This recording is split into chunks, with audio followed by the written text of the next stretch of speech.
السلام علیکم۔ حق اور باطل کے درمیان پہلا فیصلہ کن مارکا یوم بدر 17 رمضان المبارک کو اسلام نے کفر کو شکست دی۔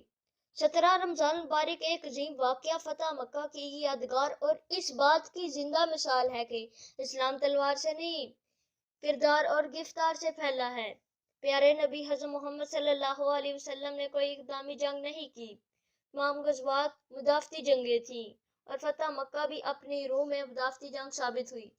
آپ صلی اللہ علیہ وسلم نے اہل مکہ کو غزوہ فتح مکہ کی پیشگی خبر دے کر جنگی آداب کا پاس و لحاظ رکھا۔ کفار آپ اور آپ کے جان نثاروں کے مقابلے کی ہمت کھو چکے تھے۔ انہوں نے حریت اسی میں چاہی اور پہاڑوں پر چڑھ جائیں، اور پھر ہوا یہی شہر اور میدان دونوں خالی ہو گئے، اور مسلمانوں کو اللہ تعالیٰ نے خون کا ایک قطرہ بہائے بغیر فتح نصیب فرمائی۔ عثمان بن طلحہ سے آپ صلی اللہ علیہ وسلم نے کعبۃ اللہ کی چابی لی اور کعبے میں داخل ہوئے۔ پھر آپ نے وہاں تمام بت توڑتے گئے اور ساتھ ارشاد فرماتے گئے، حق آ گیا ہے، باطل مٹ رہا ہے، بے شک باطل مٹنے کے لیے ہی تھا۔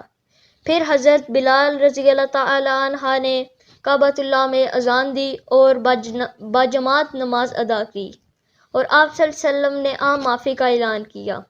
کسی فاتح کے لیے یہ اوصاف صرف حبیب خدا میں ہی ہو سکتا ہے کہ جس نے دنیا کو سبق سکھایا گیا ہے کہ مفتوحین جب سر جھکائے کھڑے ہوں تو فاتح کی کیا ذمہ داری ہے، اور خون کا ایک قطرہ بھی بہائے بغیر فتح کس طرح حاصل ہوتی ہے۔ آپ صلی اللہ علیہ وسلم میدان جنگ اور فتح حاصل کرنے کے بعد بھی رحمت کا مینار دکھائی دیتے ہیں۔ شکریہ۔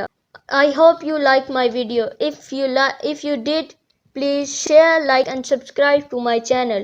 Thank you.